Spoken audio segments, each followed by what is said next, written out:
Tapi ada sesuatu yang salah. Karena memaksa akun Shadow King-nya untuk bertarung, Yeu harus jatuh ke dalam keadaan kebingungan mental yang mendekatkan dirinya kepada kondisi yang abnormal. Ia pun tidak sadarkan diri dan tidak dapat dibangunkan oleh sihir atau apapun.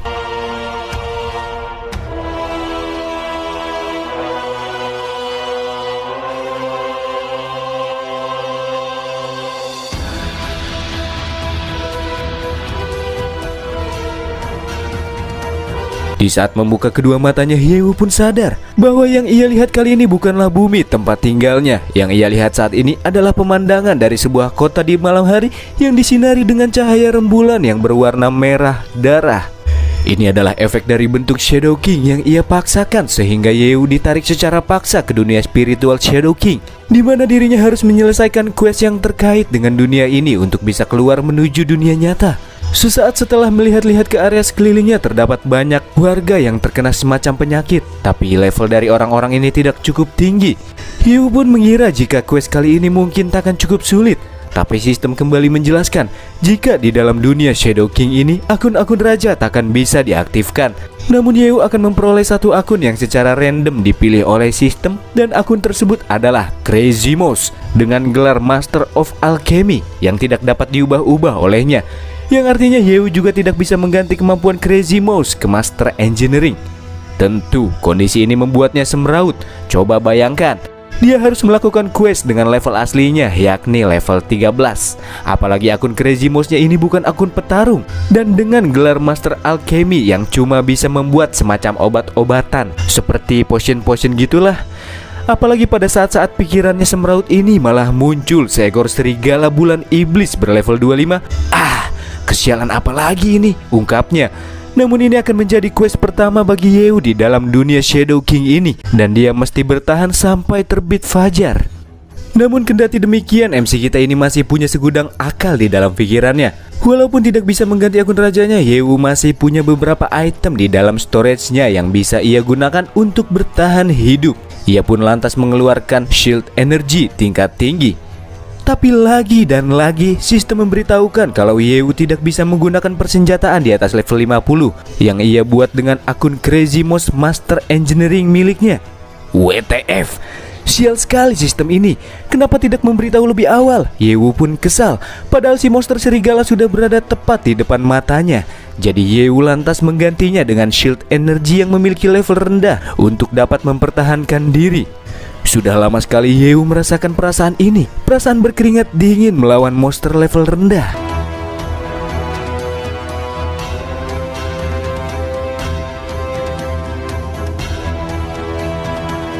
Sedangkan untuk menyerang, dikerahkanlah senjata berat turret level 40 dengan amunisi yang tidak terbatas. Ini adalah senjata yang sering ia gunakan tempo lalu. Rentetan dari tembakan-tembakan turret ini membuat musuh tak berdaya dan langsung tewas seketika. Dengan tewasnya serigala bulan iblis, ia pun memperoleh 1000 poin XP dan 500 gold coin yang merupakan mata uang di dalam dunia ini. Dan kemudian, Yeu juga bertanya kepada sistem mengenai akun Crazy Mouse-nya. Dengan gelar Master of Alchemy ini, apakah ada batasan-batasan level yang bisa ia pakai seperti alat-alat dari Master of Engineering ini? Dan untunglah, selama bahan-bahannya cukup, ia bisa membuat ataupun menggunakan potion tingkat tinggi dari Master of Alchemy Crazy Mouse-nya. Setelah mengetahuinya, Yeu pun lantas memanggil Waze untuk menciptakan sepaket potion buff tingkat tinggi.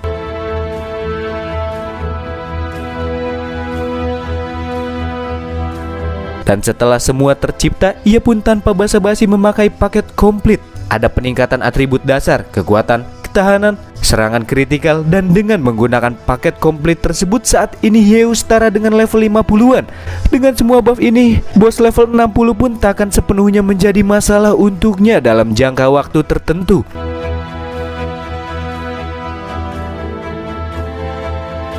Bagus, amazing.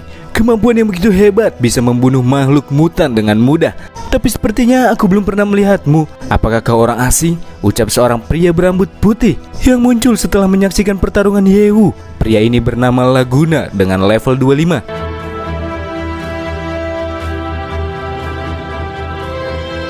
Yeu juga mengiyakan jika dirinya orang asing, tapi malah diserang secara tiba-tiba setelah menginjakkan kaki di sana. Memangnya apa yang sebenarnya terjadi di tempat ini? Yewu pun bertanya. Laguna pun menjawab, memang benar ada yang terjadi di tempat ini. Itulah mengapa dia mengajak Yewu ke tempat yang lebih aman untuk menjelaskan situasi yang terjadi secara detail. Di pertengahan jalan, Yewu bertanya kepada Weiss, kalau tidak salah orang ini kan? Ya, seperti yang Anda pikirkan, Master. Bocah ini adalah pemilik asli dari tubuh Shadow King. Ya, tepatnya ini adalah sosok Shadow King yang masih polos sebelum kebangkitannya dan sebelum ia jatuh ke jurang kegelapan dan sebelum dia menjadi penjahat super yang mengerikan.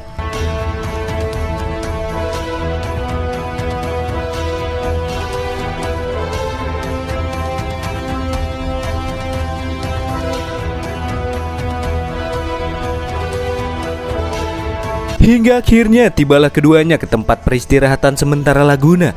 Ia lebih memilih mendirikan kemah di luar daripada harus tinggal di dalam kota yang berbahaya karena itu sedikit lebih aman. Ia juga menjelaskan situasi yang terjadi di dalam kota seperti yang sudah dilihat Yewu sebelumnya, bahwa kota yang mereka tinggalkan sebelumnya terkena wabah dari penyakit yang aneh. Bagi siapapun yang terinfeksi wabah ini, mereka tidak dapat disembuhkan dan akan segera wafat atau juga bisa berubah menjadi makhluk mutasi yang menakutkan.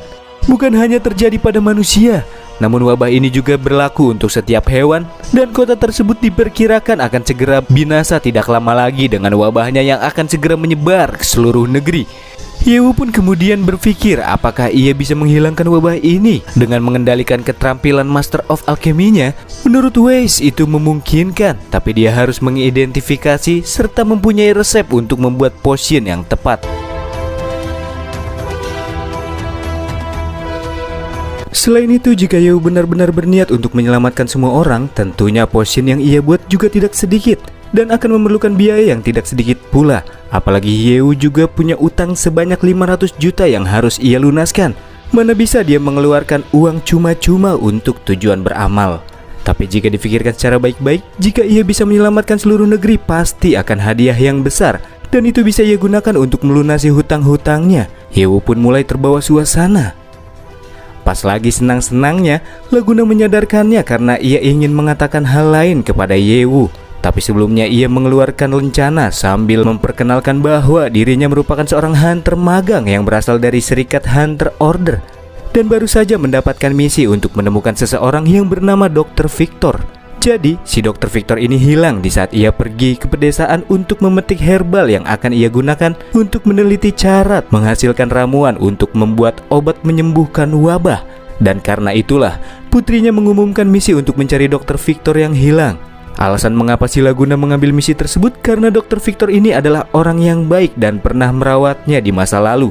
Sambil menunjukkan poster dari si dokter, ia pun mengajak Yewu untuk menjalani misi tersebut bersamanya. Tentu akan ada hadiah yang diberikan kepadanya. Setelah melihat kemampuan Yewu sebelumnya, dia sungguh terpukau karena untuk mengalahkan serigala bulan iblis, Laguna harus bersusah payah untuk dapat menumbangkannya, sedangkan Yewu bisa menyelesaikannya secara easy. Itulah mengapa dengan bantuan Yewu pasti misi kali ini bisa dituntaskan. Kalaupun menolak, Laguna akan tetap pergi sebab Dr. Victor adalah orang yang berjasa untuknya. Mana mau juga Yewu bersedia membantu orang yang baru kali pertama ia temui, pikirnya. Tapi sebagai pria dengan hati yang baik, berbudi pekerti yang tulus, memiliki tanggung jawab, rajin menabung serta suka menolong asalkan ada cuan, Yewu pun dengan senang hati menerima tawaran Laguna untuk pergi dengannya menjalankan misi menemukan Dr. Victor yang hilang. Sebagai bentuk dari persetujuan dari tawaran tersebut, keduanya pun saling berjabat tangan, di mana hal tersebut juga memicu terjadinya sebuah quest utama di dunia Shadow King yang berisikan bahwa Yewu harus membantu Laguna menjadi sosok Shadow King yang progresnya akan dihitung berdasarkan nilai persentase. Ah, gila. Bagaimana mungkin sistem memintaku untuk menjadikan bocah putih ini sebagai penjahat kelas dunia, pikir Yewu. Dan kemudian, keduanya pun setuju untuk pergi ke lokasi di mana Dr. Victor diperkirakan menghilang.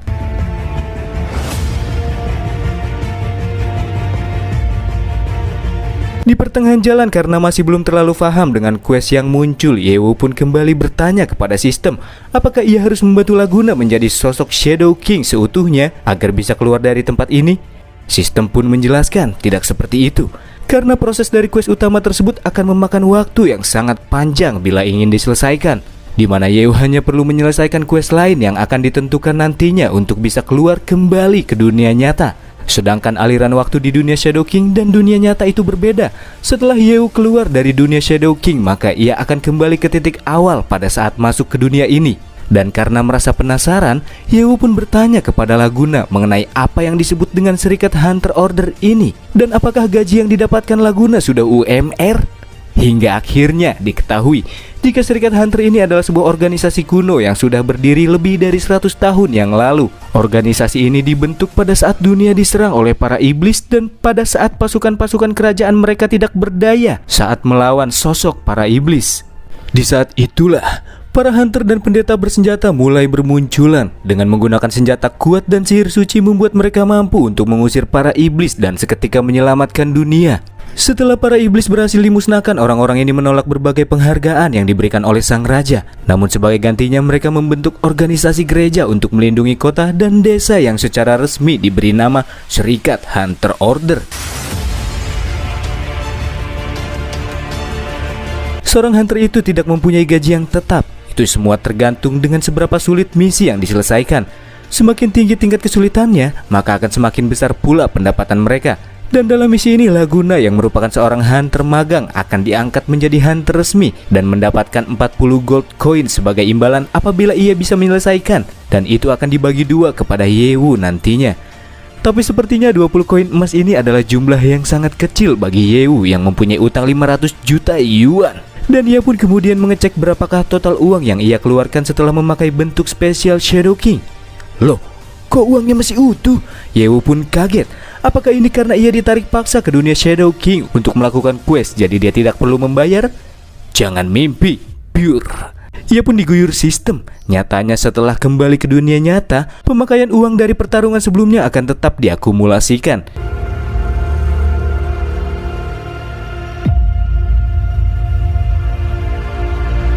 Hingga akhirnya sampailah keduanya ke sebuah hutan tandus dengan terlihatnya banyak pohon-pohon tanpa memiliki selembar daun pun, yang semakin menambah sisi mengerikan dari tempat ini, di mana Dr. Victor dikabarkan menghilang jauh di kedalaman hutan.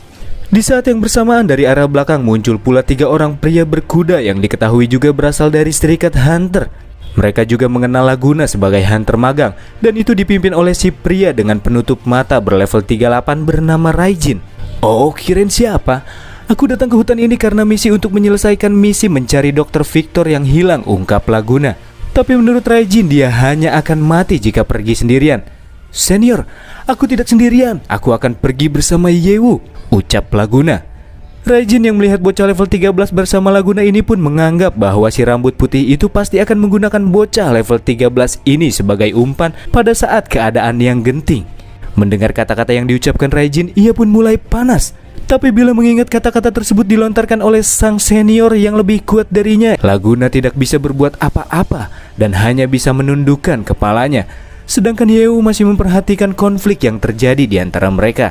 Sampai akhirnya Raijin dan teman-temannya bermaksud untuk menyelesaikan misi yang harusnya diselesaikan oleh Laguna. Dan kemudian ketiganya pun masuk ke dalam hutan tersebut, meninggalkan si hunter magang ini. Dan yang jadi masalahnya adalah misi kali ini akan menjadi penilaian akhir bagi Laguna. Apakah ia bisa lolos menjadi hunter resmi ataukah tidak? Itu semua tergantung pada misi ini.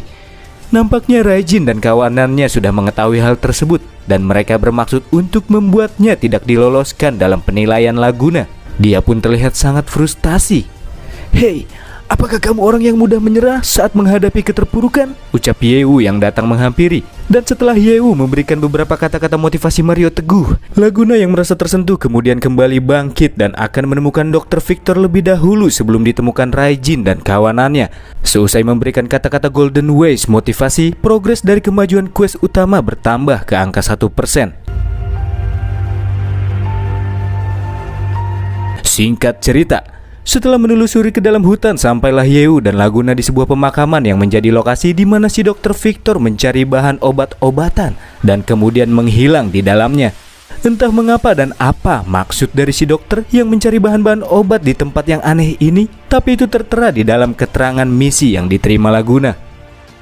Tak lama setelah masuk ke dalamnya, terdengar suara keras jeritan minta tolong dari arah lain.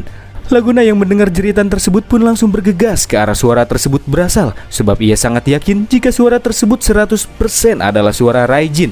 pasti sesuatu sedang terjadi di sana.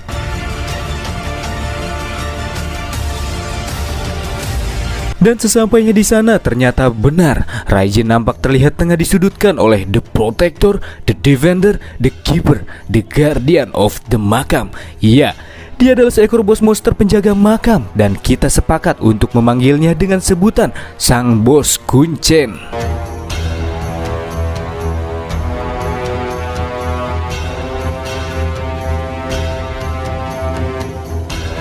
Raijin yang sudah tidak bisa berbuat apa-apa lagi dengan tubuhnya yang tidak bisa digerakkan meminta pertolongan kepada Laguna untuk menyelamatkan hidupnya. Sebagai sesama hunter meskipun beda pangkat, ia pun bersedia untuk membantu Raijin yang akan segera wafat. Namun sebelum ia beranjak pergi, Yeu menghentikannya. Sebab lawannya ini adalah bos level 45, sedangkan dia hanya level 25 saja. Itu juga sangat aneh bagi Yeu. Kenapa Laguna mengambil misi yang tidak sesuai dengan levelnya saat ini? Alasan mengapa ia mengambil resiko dengan memilih misi dengan level yang lebih tinggi juga dikarenakan ia tidak ingin terlalu lama menjadi seorang hunter magang dan ingin sesegera mungkin diangkat menjadi seorang hunter resmi. Tapi Laguna tidak menyangka akan bertemu dengan bos berlevel 45 seperti ini. Aduh, kamu benar-benar nekat. Jika tidak bertemu denganku sudah pasti kau akan segera wafat. Keberanianmu untuk bertarung dengan level yang jauh lebih tinggi sangat mirip denganku, ucap Yeu yang kembali bertanya kepada sistem apa yang akan terjadi jika calon Shadow King ini tewas. Dan kemudian sistem pun menjawab, apabila objek dari quest utama atau Laguna wafat, maka Yeu akan ditarik kembali ke dunia nyata. Tapi ia akan kehilangan akun Shadow King dari deretan-deretan akun raja yang ia punya. Dengan kata lain, jika Laguna tewas, akun Shadow King akan dihapus secara paksa. Shadow King sendiri terbilang sebagai kartu truf yang sering Yeu andalkan. Meskipun memerlukan sejumlah besar uang untuk bisa mengaktifkannya, tentu ia takkan membiarkan akun kebanggaannya ini terhapus begitu saja. Di tengah-tengah obrolan keduanya, tanpa sadar Raijin yang tersudutkan harus wafat terkena serangan dari bos Kuncen. Melihat hal tersebut, Laguna yang bertindak impulsif langsung berlari ke arah si bos monster, menghindari dengan pergerakannya yang lihai serangan dari si bos, dan kemudian dengan tebasannya ia pun berhasil memotong bagian lengan si bos Kuncen. Menyaksikan aksi luar biasa yang ditunjukkan oleh Laguna dengan bakatnya, Yeu pun menyadari jika dia memang pantas menyandang nama Shadow King di masa depan. Dilanjutkan dengan bos Kuncen yang mengeluarkan dua kepala di bagian dadanya yang langsung menyemburkan serangan asam ke arah Laguna. Karena posisinya terlalu dekat, serangan itu pun tidak bisa ia hindari. Namun ia masih sempat menghalaunya dengan jubah anti korosif. Tapi itu tidak bisa bertahan karena dampak serangan yang kuat, ia pun harus terkena damage yang lumayan terasa. Lengan bos Kuncen yang sebelumnya terpotong tiba-tiba kembali menyatu, dan serangan lanjutan pun kembali dikerahkan oleh si bos. Namun kali ini Laguna sama sekali tidak lagi mempunyai pertahanan yang mumpuni maupun kesempatan untuk dapat menghindar, dan serangan tebasan pisau daging pun terdaratkan kepada Laguna.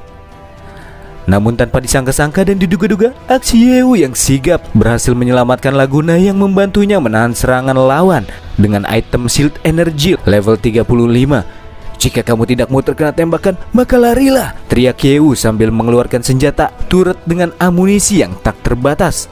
Dan di saat Laguna sudah berada di sisi Yeu, rentetan dari tembakan-tembakan yang cermat pun langsung terlesatkan ke arah lawan. Itu sama sekali tidak dapat dihindari oleh musuh. Tapi ada yang aneh. Meskipun level senjata Yeu sama dengan bos monster, namun tembakan-tembakan tersebut tidak dapat mengalahkannya sama sekali. Karena senjata-senjata Yeu tidak bisa mempan terhadap sang bos monster, ia pun harus memikirkan cara lain. Dan setelah ia melemparkan perisai energi untuk mengekang lawan, Yeu dan Laguna pun mundur untuk sementara waktu.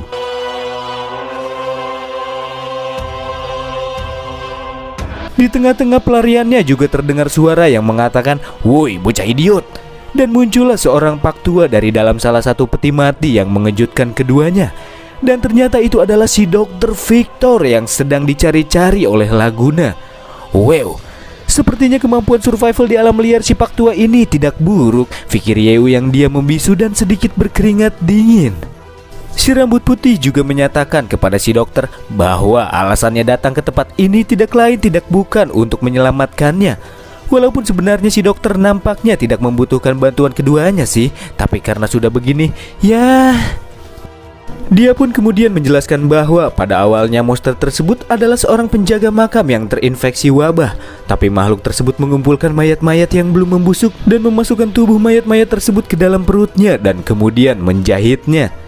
Makhluk itu alias si bos monster juga memiliki atribut undead, di mana serangan-serangan fisik tak akan berguna untuknya, dan cara untuk membuat damage yang fatal adalah menyerangnya dengan sihir atau bisa juga dengan serangan fisik dengan menggunakan senjata khusus.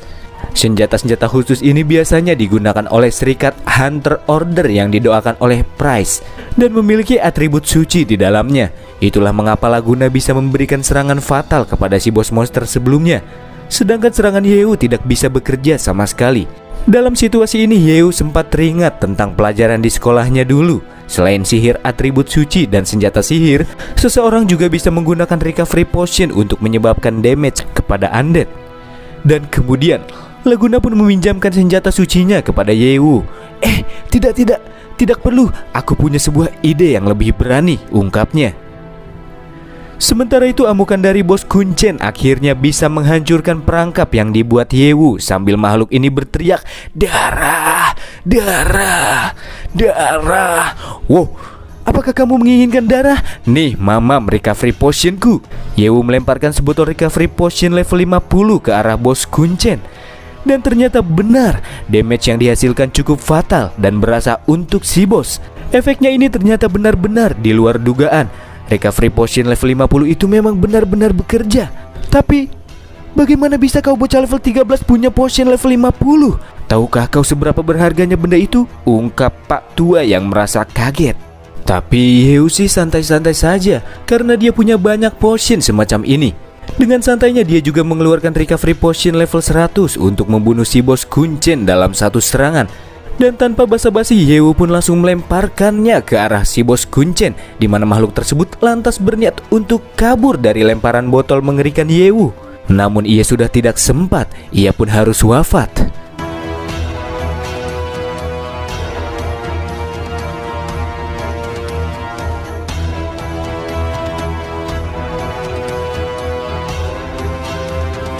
Jiwa-jiwa yang bersemayam di dalam tubuhnya secara serentak terbebaskan dan mengucapkan terima kasih karena sudah membebaskannya dari kekangan-kekangan tubuh monster tersebut.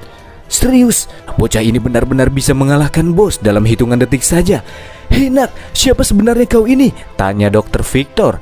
"Hah? Aku ini cuma orang yang tidak dikenal yang tinggal di negeri asing. Ayo pergilah Guna, misi kita telah sukses."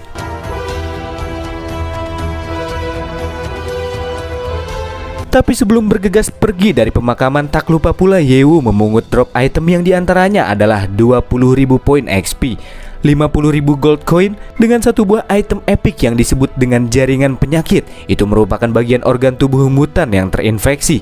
Bentuknya sih mirip seperti jantung, tapi penggunaannya sama sekali tidak diketahui. Itu nampak seperti benda yang tidak berguna untuknya.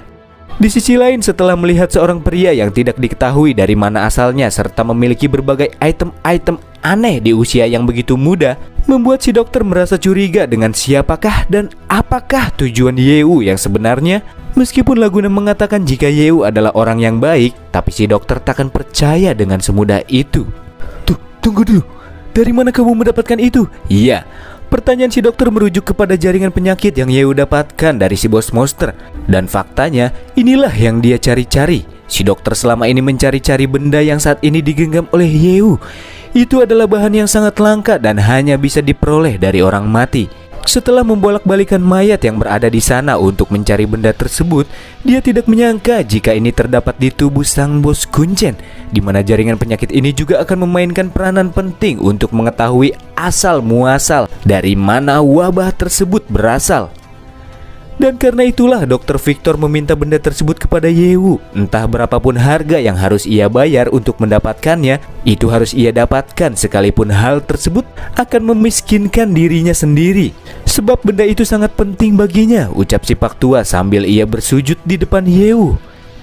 "Ini ambil saja, ini gratis." Yeu pun melemparkan organ tersebut kepada Pak Tua yang membuatnya lantas terkejut dan terdiam untuk sesaat. Itu Yew berikan kepada si Dr. Victor secara gratis karena Yew mengagumi orang-orang yang bekerja dengan keras, bersedia mempertaruhkan hidupnya, meninggalkan keluarga di rumahnya hanya untuk mempelajari dan meneliti wabah di kota mereka. Dan itu sangat layak untuk diberikan kepada si Dr. Victor. Atas niat baik yang Yew tunjukkan, si dokter pun mengucapkan banyak-banyak terima kasih kepada sang MC, serta meminta maaf kepadanya karena ia sempat mencurigainya sebelumnya. "Kamu benar-benar berbeda jika dibandingkan dengan para hunter bayaran," ungkap si dokter. Dan kemudian dijelaskanlah sedikit olehnya. Di permukaan, para hunter ini memang nampak seperti melindungi orang-orang yang lemah. Namun di balik itu semua, terdapat pula banyak oknum yang menggunakan status hunter mereka untuk melakukan perbuatan-perbuatan yang keji. Menindas para pria dan wanita, di mana mereka dipaksa untuk menundukkan kepalanya di saat mereka melihat para hunter. Jika tidak, mereka akan segera dipukuli. Mereka juga kerap kali datang untuk meminta uang, alih-alih untuk biaya perlindungan secara teratur. Itu adalah pungli. Apa bedanya mereka dengan para ormas di negeri Wakanda ini? Tutur si Dr. Victor. Bukan saya. Yew juga merasa ucapan si dokter ini benar setelah dia melihat kelakuan Raijin dan teman-temannya sebelumnya. Laguna juga menyadari akan hal tersebut, dan inilah alasan mengapa dirinya bergabung dengan Serikat Hunter. Ia bertujuan untuk mengubah segala kekacauan yang terjadi dan mengembalikannya ke keadaan semula, seperti Serikat Hunter yang jujur dan suci seperti dulu. "Iya, kau akan mengubah segalanya karena dunia akan kau hancurkan," pikir Yew sambil tertawa bingung. Dan setelahnya, ketiganya pun bergegas pergi dari pemakaman tersebut dengan menggunakan kereta kuda sipak tua yang ia parkir tak jauh dari sana.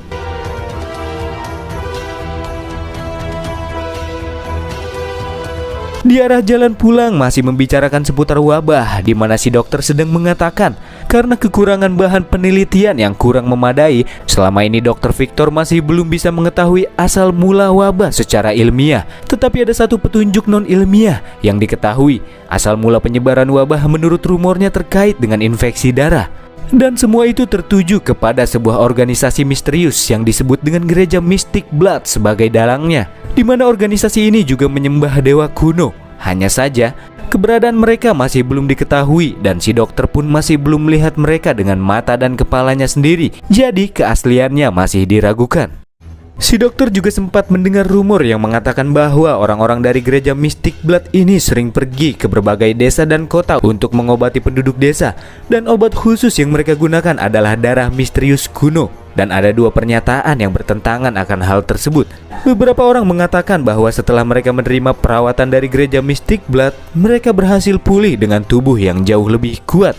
Tapi ada juga yang mengatakan setelah menerima perawatan dari gereja, orang-orang tersebut berubah seperti orang gila dan akhirnya tubuh mereka mulai bermutasi dan berubah menjadi monster. Tapi kedua cerita tersebut masih belum bisa dipercaya kebenarannya. Selain bertentangan, masih belum terdapat bukti yang konkret.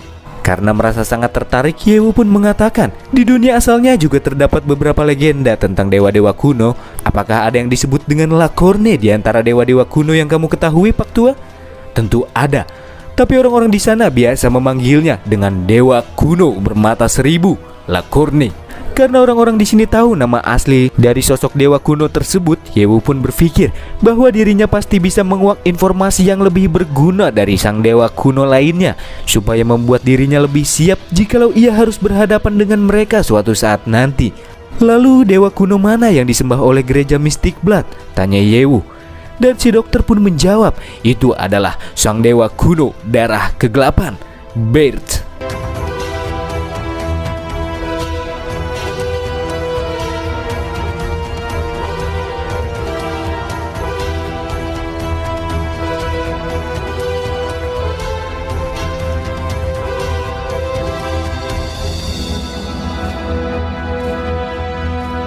Sepertinya apa yang terjadi di dalam konflik di dunia Shadow King ini takkan menjadi urusan yang enteng dan akan sangat rumit bagi Yew.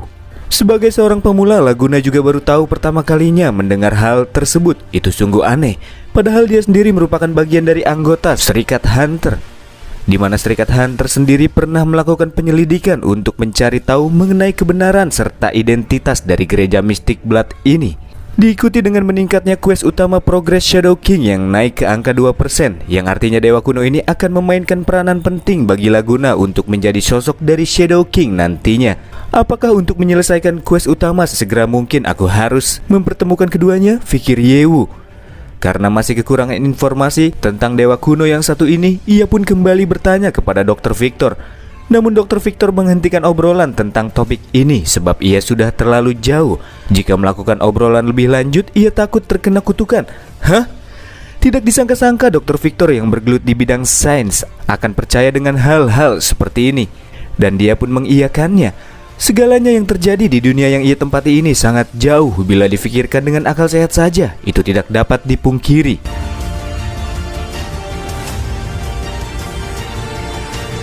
Singkat cerita, akhirnya Yewu, Laguna, dan Dr. Victor kini telah tiba di kantor cabang Serikat Hunter Order.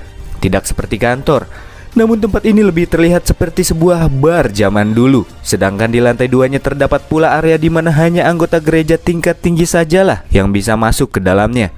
Kedatangan ketiganya pun lantas disambut oleh seorang wanita yang bisa kalian lihat sendiri sajalah ya. Diketahui wanita ini merupakan anak dari Dr. Victor yang bernama Marlena, yang sebelumnya telah mengadakan misi mencari ayahnya yang hilang. Makanya dia sangat senang setelah melihat sang ayah kembali pulang. Dia juga lantas mengucapkan terima kasih kepada Laguna yang sudah membawa pulang Dr. Victor. Sedangkan Laguna sendiri menyatakan bahwa ia tidak berbuat banyak, sebab yang paling banyak berkontribusi dalam misi tersebut adalah Yewu. Dan kemudian Yewu pun langsung mengangkat tangannya dan mengatakan bahwa sudah menjadi kewajiban bagi seorang manusia untuk membantu sesama. Sambil mengucapkan rasa terima kasihnya, wanita ini pun memasang wajah memerah menyaksikan ketampanan Yewu. Meskipun Laguna lebih unggul dalam hal ketampanan, tapi Yewu juga mempunyai aura yang kuat. Bagaimana jadinya kalau dua pria ini mengejarku secara bersamaan, pikirnya. Ya, ternyata Marlena ini anaknya genit dan suka halu gitu. Dan ia pun langsung disadarkan ayahnya saat itu juga. Tak lama setelahnya Dr. Victor pun pamit pulang. Ia juga mengundang Yewu untuk mampir ke rumahnya jika sempat.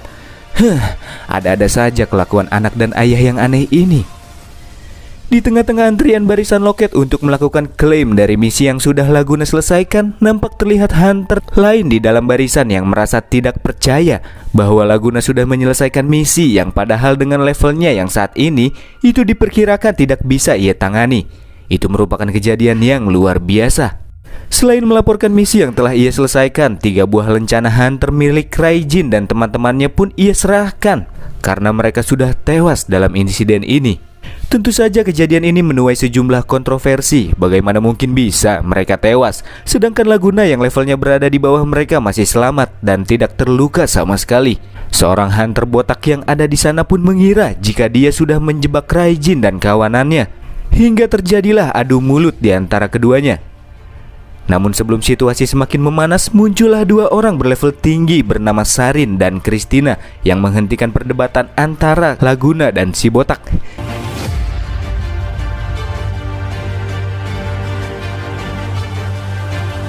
Sebab masalah yang terjadi ini masih belum jelas dan akan diselidiki lebih lanjut nantinya. Tapi itu tidak mengubah fakta jika Laguna sudah benar-benar menyelesaikan misinya. Dan dengan diselesaikannya misi tersebut, ia pun kini sudah resmi menjadi seorang hunter mulai detik ini dan bukan anak magang lagi. Sambil Sarin menyerahkan lencana hunter resmi kepadanya, di mana benda itu juga dirapalkan dengan beberapa mantra aneh yang masih belum diketahui apakah kegunaannya. Diikuti dengan Christina yang datang menghampiri untuk sekedar mengucapkan terima kasih atas kerja bagus yang ditunjukkan oleh Laguna. Dan dari pertemuan keduanya, progres kemajuan Shadow King juga ikut bertambah. Ya, sepertinya wanita ini juga akan memiliki peranan penting lain yang mempengaruhi titik balik hidup Laguna. Pada saat memperhatikan Christina, Yewu pun langsung terciduk oleh wanita berlevel 150 ini. Dan dengan cepatnya kini dia sudah berada sangat dekat dengannya sambil memegang tangannya. Sebenarnya apa yang mau dilakukan oleh wanita ini, pikir Yewu. Kamu memiliki bau yang aneh, ucap wanita tersebut. Oh iya, selain itu Christina juga merupakan ketua dari para hunter yang terkenal karena kecantikannya. Jadi, kelakuan Christina yang mengambil inisiatif untuk mendekati Yewu juga lantas membuat kaget para hunter yang melihatnya. Dan sepertinya dia merasa tertarik dengan Yewu.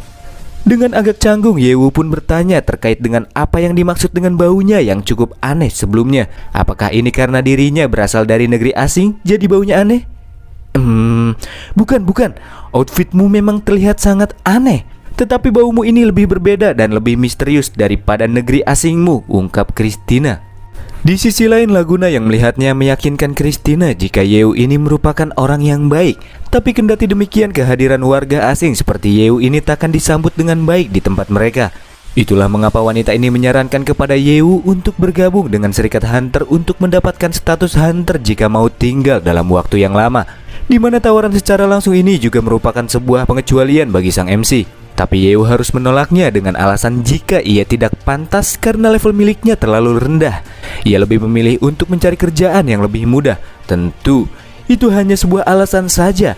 Karena sejatinya Yew tidak ingin bergabung karena dirinya tidak mau ditempatkan di bawah pengawasan Serikat Hunter. Penolakan cepat yang Yew lakukan juga berimbas terhadap para Hunter yang bereaksi dengan heboh seakan-akan tidak mempercayainya. Ya, si ketua juga tidak memaksa. Namun jika Yew berubah pikiran, pintu dari Serikat Hunter akan selalu terbuka untuknya. Dan kemudian ketua Christina dan Sharin pun pergi setelahnya. Tentu saja Yew takkan sudi bergabung dengan mereka karena ia tidak punya waktu untuk bermain hunter-hunteran. Dia masih mempunyai quest utama yang merupakan tujuan aslinya, dan itu harus diselesaikan sesegera mungkin supaya dia bisa keluar dari dunia Shadow King. Pada saat yang bersamaan, Yew bertanya kepada sistem berapakah progres yang harus ia capai jika ingin keluar dari dunia Shadow King ini. Sistem pun menjawab bahwa Yew harus mencapai dengan menaikkan tingkat progres dari quest utama ke angka 10% agar dirinya dapat keluar dari dunia ini. Yang kemudian, untuk mempererat tali persaudaraan serta merayakan kenaikan Laguna yang sudah menjadi seorang hunter resmi, Yew pun mentraktir minuman untuk semua hunter yang berada di dalam kantor cabang serikat ini. Hal tersebut juga ia maksudkan agar Laguna semakin mempercayainya dan mendorong tingkat kemajuan quest utama yang harus ia selesaikan. Animo para hunter pun semakin heboh karena kebaikan yang Yew perbuat.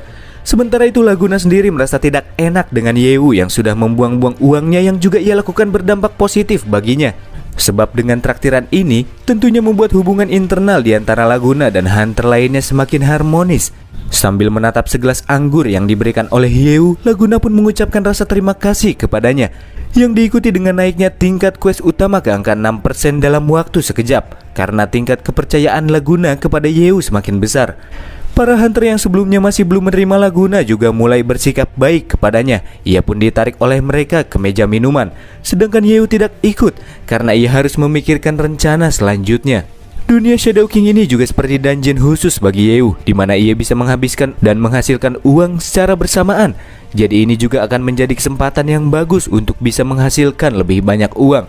Bila mengingat pembangunan kastil yang diperkirakan dapat menelan biaya sebesar 5 miliar dan ditambah hutang sebanyak 500 juta yang harus ia bayar, sedangkan uang yang ia punya jumlahnya masih sangat jauh dari kata cukup. Itulah mengapa ia harus memutar otak.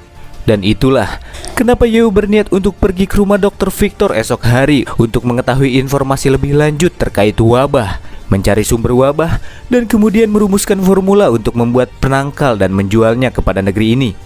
Hanya dengan cara inilah ia bisa menyelamatkan nyawa semua orang, sekaligus menghasilkan banyak uang tanpa harus mengeluarkan usaha yang banyak seperti membuat konten manhwa untuk menghasilkan AdSense yang tidak seberapa. Di sisi lain, di dalam pesta minumannya, Laguna masih terlihat berdiri kokoh setelah banyak minum, sedangkan orang-orang yang menariknya tadi sudah pada tepar. Tipsi berat, bro.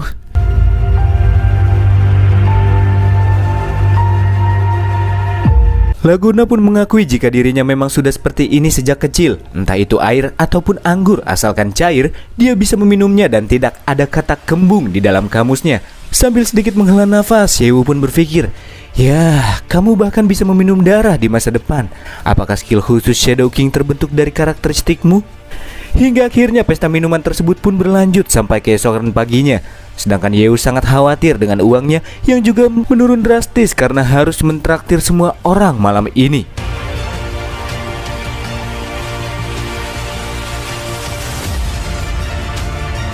Keesokan paginya, sistem pun memberitahukan terdapat perbedaan mata uang antara dunia Shadow King dengan dunianya.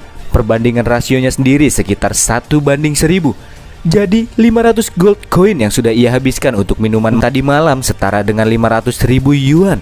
Waduh, benar-benar sial sistem ini. Kenapa malah memberitahunya sekarang dan tidak lebih awal? Yewu pun sangat kesal. Di pertengahan jalan menuju rumah Dr. Victor, Laguna sempat menyinggung terkait Yewu yang menolak untuk bergabung dengan Serikat Hunter. Itu sungguh-sungguh sangat disayangkan, sebab ia sangat ingin menjalankan misi bersama dengan Yewu dan menyingkirkan segala halangan dan rintangan bersamanya. Dan dijelaskanlah oleh Yewu, meskipun ia tidak bergabung dengan Serikat Hunter sekalipun, Laguna tidak perlu khawatir karena Yewu bisa bertindak semaunya, kapan saja bila dibutuhkan. Laguna bisa meminta bantuan dan Yewu akan segera bergegas jika musuhnya memang benar-benar sulit untuk dihadapi. Meskipun belum lama saling mengenal, tapi Yewu yang bersedia untuk membantu kapan saja membuat Laguna sangat gembira. Terima kasih pun sepertinya takkan cukup untuk membalasnya. Tapi tidak apa-apa bagi Yewu, karena menurutnya pertemuan mereka merupakan takdir khusus yang tidak bisa dijelaskan dengan kata-kata. Kata-kata Yewu juga membuat Laguna semakin bersemangat.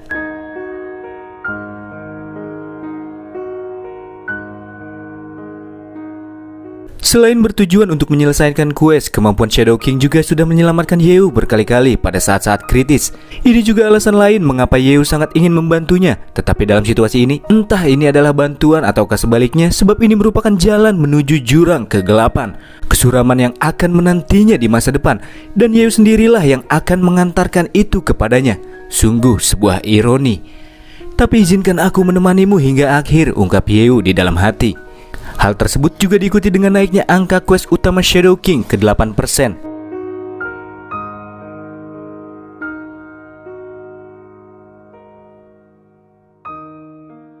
Sampai akhirnya keduanya pun tiba di depan rumah Dr. Victor. Nampak terlihat Dr. Victor dengan anaknya, tapi di sini pria tua tersebut terlihat sangat layu dan lemas. Marlena pun menjelaskan itu terjadi dikarenakan ayahnya yang langsung melakukan eksperimen sesaat setelah ia kembali dan masih belum membuat kemajuan, dan dia pun tidak tidur semalaman. BTW, apakah kamu tidak melihat sesuatu yang berbeda dari dalam diriku? Ucap wanita tersebut. Berhenti banyak omong, cepat siapkan sarapan, aku lapar. Dr. Victor pun kesal dengan kelakuan genit anaknya. Dan kemudian mereka pun membicarakan tentang kebuntuan dari eksperimen yang dijalankan oleh Dr. Victor. Meskipun ia sendiri merupakan alkemis tingkat menengah, dia masih belum mampu untuk membuatnya. Jadi, untuk menganalisa organ jaringan yang sakit dibutuhkan sebuah cairan zat pelarut solvent seperti minyak yang berkualitas tinggi. Namun ia membutuhkan 1 malam penuh untuk dapat membuatnya, sehingga tidak ada kemajuan dan perkembangan di dalam penelitiannya. Oh, cairan pelarut. Apa kau punya blueprint untuk membuatnya? Aku rasa aku ingin mencobanya, ungkap Yewu. Hah? Apakah kamu punya keahlian di bidang ini? Ya, little sih, I can. Ya udahlah, gak usah kalau cuma little. Aku sudah meminta bantuan dari asosiasi alkemis untuk membantuku. Mereka adalah orang-orang profesional di bidang ini, ucap Dr. Victor, sehingga Yewu tidak jadi menunjukkan aksinya. Tak lama setelahnya muncullah orang-orang dari asosiasi alkemis. Dari beberapa orang ini kita akan berfokus ke salah satu pria paruh baya bernama Jose. Dia merupakan alkemis tingkat tinggi di dalam asosiasi, sekaligus teman lama Dr. Victor.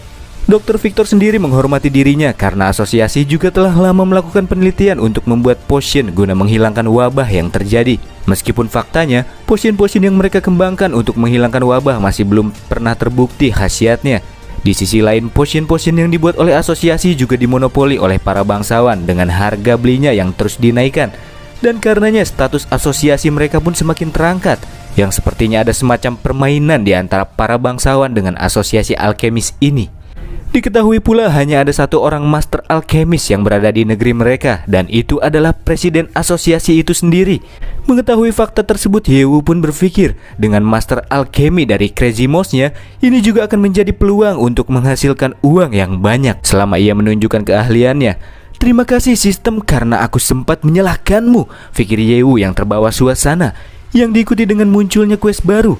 Ini adalah side quest atau quest sampingan yang menyuruh Yewu untuk menyembuhkan wabah, di mana quest ini juga tidak berhubungan dengan quest utama yang Yewu jalani. Namun secara tiba-tiba terjadi ledakan yang berasal dari ruang eksperimen Dr. Victor. Dan ya, itu adalah Pak Jose yang mengalami kegagalan dalam proses pembuatan cairan pelarut yang diminta oleh Dr. Victor. Dengan tubuhnya yang nampak tertatih akibat terkena ledakan, Pak Jose bermaksud untuk meminta bantuan kepada Presiden Asosiasi yang merupakan seorang master untuk melakukannya, karena cuma orang ini sajalah yang bisa menyelesaikan masalah kali ini. Namun di sisi lain, Presiden sendiri adalah orang yang sangat super sibuk. Dr. Victor juga adalah orang biasa yang tidak bergabung dengan asosiasi. Mana mungkin dia sudi untuk datang, pikirnya. Meskipun Presiden Asosiasi sendiri merupakan orang yang sangat sibuk, namun jika belum mencoba menghubunginya, mana tahu hasilnya. Karena menurut Pak Jose, tidak ada alkemis kuat lain selain Presiden. Tidak perlu, karena kamu tidak bisa mengatasinya, mengapa tidak mencoba membiarkanku untuk melakukannya?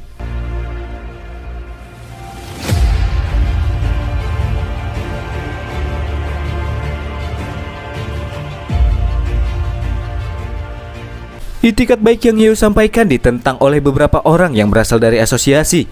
Mereka menganggap jika Yeo hanyalah berbuat onar, di mana mereka juga menyuruhnya untuk segera keluar dari sana dengan melemparkan nada yang keras. Apalagi dia ini cuma orang dari negeri asing yang tidak jelas identitasnya.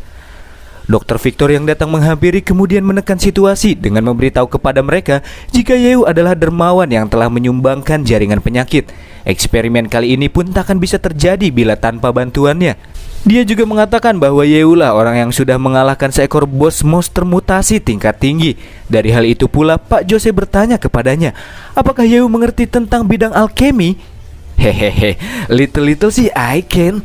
Dan karena little I can inilah, Yeo malah kembali mendapatkan cercaan dari pihak asosiasi. Ya, bau tubuh bocah ini saja bau susu kering, bukannya bau obat. Asal kalian tahu saja ya, Yeo mengalahkan bos monster menggunakan 2 botol recovery potion, ungkap Laguna yang membelanya. Meskipun memang benar recovery potion bisa menyebabkan damage pada undead, namun faktanya kebanyakan orang tidak mau membuang-buang potion jenis ini begitu saja. Apalagi potion tersebut digunakan untuk menghabisi undead level 45. Pasti itu bukanlah potion level rendah, pikir Pak Jose yang mulai merasa penasaran. Karena itulah, pria ini akhirnya memberikan kesempatan bagi Yeo untuk membuat cairan pelarut yang dibutuhkan. Tapi bila gagal, tentu akan ada konsekuensi yang akan menantinya. Oh, tentu saja Yeo sudah mengetahuinya. Tapi hal lain yang lebih penting adalah berapakah bayaran yang akan ia dapatkan jika berhasil membuatnya. Ya, nyatanya bukannya marah, tapi Pak Jose malah semakin tertarik dengan MC kita. Jika Yeo bisa menyelesaikan eksperimen jaringan yang sakit yang berkaitan dengan penelitian wabah, maka dirinya akan memberikan 10.000 koin emas kepada Yeo. Orang-orang dari asosiasi pun dibuat kaget karena 10.000 koin emas ini setara dengan 10 tahun gaji yang mereka dapatkan. Tapi bagaimana mungkin anak ini bisa membuatnya? Butuh puluhan tahun bagiku untuk bisa naik ke tingkat tinggi alkemis, dan masih tidak bisa membuatnya. Apalagi peralatan-peralatan yang digunakannya sudah hampir hancur, pikir si Pak Jose. Sedangkan Yeo yang sebelum membuatnya melihat formulanya terlebih dahulu, dan untungnya sistem telah merubah teks dan bahasa ke mode umum sehingga Yeo bisa mempelajarinya dengan mudah. Sebenarnya Yeo bisa saja secara instan membuatnya dengan akun MOS, tetapi di hadapan orang-orang dari dunia lain ini dia tidak ingin terlihat mencolok dengan menggunakan sistemnya. Itulah mengapa Yeo akan membuatnya sendiri secara manual. Meskipun belum pernah menggunakan peralatan alkemi, berkat kemampuan akun MOS-nya, Yeo sudah seperti orang yang sudah sangat lihai dalam menggunakan peralatan-peralatan tersebut. Pergerakan yang ia lakukan tidak seperti orang awam, tapi malah seperti alkemis sejati berlevel tinggi. Aksi yang ditunjukkan Yeo juga mulai memukau para penonton. Dengan teknik yang ciamik serta sangat terampil mulai membuka mata mereka. Tidak heran jika dia sangat percaya diri. Tapi menurut Pak Jose itu hanyalah keterampilan tangan saja, karena hasil akhirnya akan ditentukan apakah dia berhasil membuatnya ataukah tidak. Di saat itu pula Pak tua ini pun langsung dikagetkan dengan Yeo yang langsung menyelesaikan proses pembuatan potionnya. Dia berhasil tanpa adanya ledakan seperti yang dilakukan oleh Pak Jose sebelumnya. Setelah mengambilnya dari tangan Yeo, ia pun lantas menuangkannya ke dalam wadah yang berisikan jaringan penyakit untuk mengetes apakah cairan yang Yeo buat berfungsi ataukah tidak. Sesaat setelah cairan tersebut dituangkan, jaringan penyakit yang sebelumnya masih berbentuk seperti jantung berubah menjadi cair, serta mulai mengalami reaksi dengan mulai mengalami pergerakan. Dan di saat itu pula dengan cepatnya dari dalam cairan tersebut keluar dengan cepat sesuatu yang mencoba melarikan diri, dan itu seperti darah yang berbentuk iblis kelelawar. Tapi dengan reaksinya yang sigap, Laguna lantas mengarahkan tebasannya untuk memotong sosok aneh tersebut sebelum ia melarikan diri. Tapi meskipun sudah terbelah dan hancur, sosok aneh tersebut masih terus bergerak-gerak. Dr. Victor juga mengharapkan kepada orang-orang untuk tidak mendekat sebab terdapat risiko penularan dari infeksi melalui jalur udara. Dan dari bentuknya yang seperti kelelawar ini, didapatkanlah kesimpulan jika rumor yang sempat beredar benar adanya. Wabah yang muncul di tempat tersebut sudah pasti terkait dengan dewa kuno yang satu ini.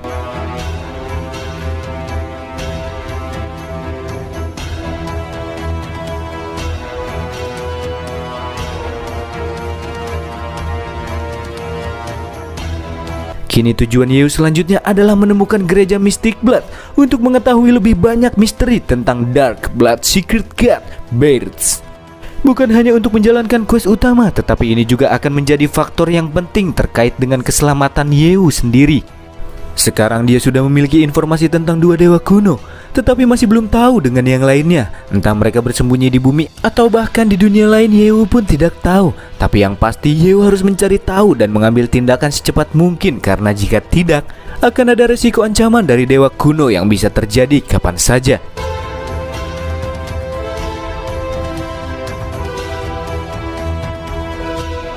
Sedangkan dengan aksi yang ditunjukkan Yew, kini sudah membuka lebar-lebar mata dari orang-orang di asosiasi. Begitu pula dengan Pak Jose yang sudah sadar jika Yew mempunyai tingkatan yang berada di atasnya. Tapi mengapa orang jenius seperti Yew sama sekali belum pernah terdengar sebelumnya? Pak tua ini pun bertanya-tanya. Ketenaran tidaklah penting, karena yang paling penting adalah uang. Yew pun langsung meminta kompensasi yang sudah dijanjikan. Pak Jose pun kemudian memberikan 1000 gold coin terlebih dahulu karena ia tidak membawa semuanya, tapi ia berjanji akan segera membayar sisanya. Selain itu, Pak tua ini juga meminta hal lain kepada Yew dan berharap jika ia bisa melakukannya. Oh tentu, selama ada cuannya sih kita bisa berdiskusi, ucap Yew. Di mana permintaan dari Pak tua ini adalah meminta Yew agar dirinya bergabung dengan asosiasi alkemis kerajaan.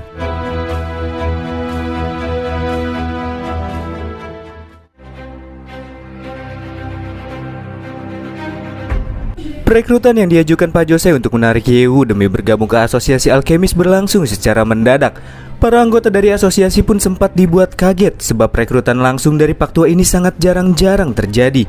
Namun bila mengingat kemampuan yang Yew tunjukkan sebelumnya, tentu itu merupakan hal yang pantas untuknya. Tentu ia sudah jauh dari syarat minimum yang dibutuhkan.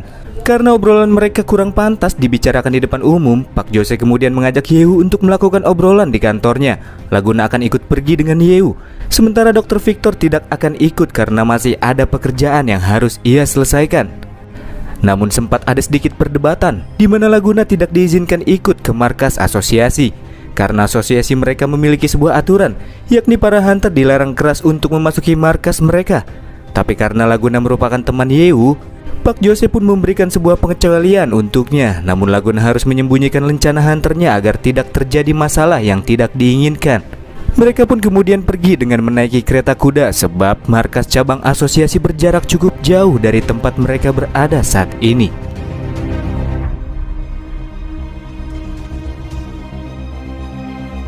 Singkat cerita, akhirnya sampailah mereka ke markas cabang asosiasi alkemi atau alkimia atau boleh juga disebut farmasi. Meskipun cuma kantor cabangnya saja, tapi bangunan yang berada di sana cukup besar dan mewah, dan itu membuat Yew sedikit kagum. Setelah masuk ke dalam ruangan Pak Jose, tanpa basa-basi Yew pun langsung menanyakan inti dari tujuan Pak Jose yang berniat untuk merekrutnya ke dalam asosiasi.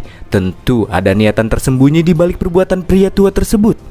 Wah, kau sangat pintar. Aku sangat senang berurusan dengan orang-orang pintar, saut Pak Jose yang kemudian menjelaskan maksud dan tujuannya, di mana dirinya meminta bantuan Yew untuk mendukung dirinya menjadi presiden asosiasi yang baru di kerajaan.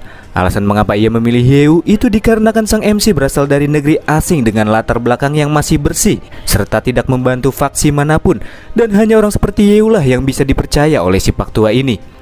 Tapi terdapat alasan lain baginya, karena yang terpenting adalah kemampuan alkimia yang dimiliki Yew diperkirakan sebanding dengan presiden asosiasi. Kekuatan dan kemampuan Yew lah yang sangat ia butuhkan. Oh, jika aku memang sekuat itu, mengapa aku harus membantumu? Mengapa tidak aku saja yang menjadi presidennya? Ungkap Yew. Ya, tentu saja itu tidak akan terjadi, karena setelah beberapa saat mengobrol dengan Yew, Pak Jose ini tahu jika Yew tidak memiliki ambisi untuk mendapatkan kekuasaan ataupun status. Terlebih lagi Yew adalah orang asing yang tidak mempunyai dukungan di sana. Sehebat apapun kemampuannya, tanpa adanya dukungan, koneksi, dan sumber daya, maka tidak akan ada harapan untuk menjadi presiden asosiasi. Tapi jika sudi untuk membantu Pak Jose, maka dirinya akan memuaskan hasrat keserakahan Yew akan uang, di mana Pak Jose akan memberinya setengah dari pendapatan asosiasi jika mau membantu Pak Tua ini menjadi seorang presiden. Pastinya tawaran tersebut sangat tidak masuk akal, sebab sangat menggiurkan. Itulah mengapa Waze dimunculkan untuk membuktikan apakah kata-kata Pak Tua ini benar adanya.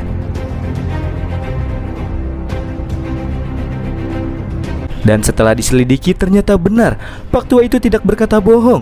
Dan kemudian Yew pun bertanya kepada Pak Jose apakah alasan dibalik keinginannya menjadi seorang presiden.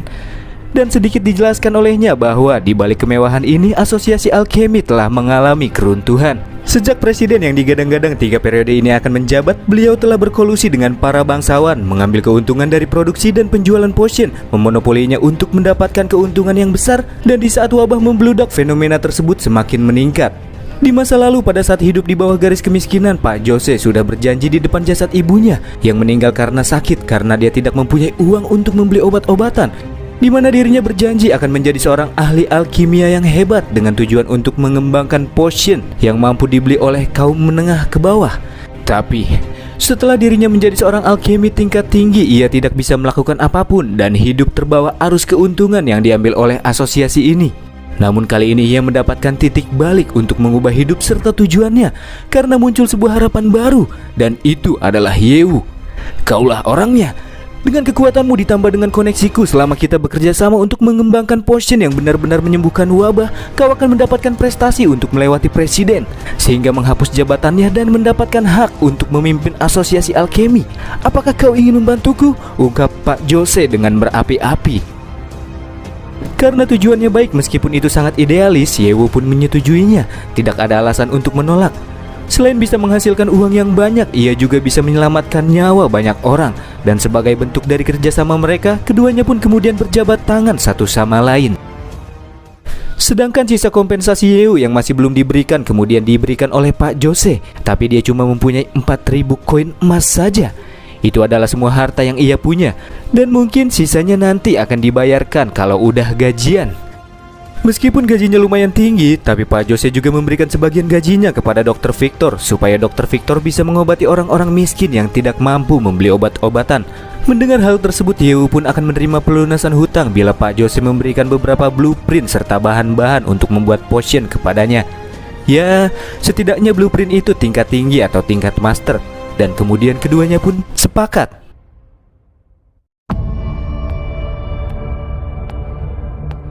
Hingga akhirnya malam pun tiba. Kita kembali ke nuansa di mana seluruh tempat disinari cahaya rembulan berwarna merah darah. Dan masih bersama dengan Yew dan Laguna di tengah-tengah perjalanan dengan maksud untuk mencari makanan di sebuah restoran karena keduanya merasa lapar. Namun tiba-tiba saja muncul 3 sosok misterius dengan jubah serta topeng mencurigakan yang menghadang jalan mereka.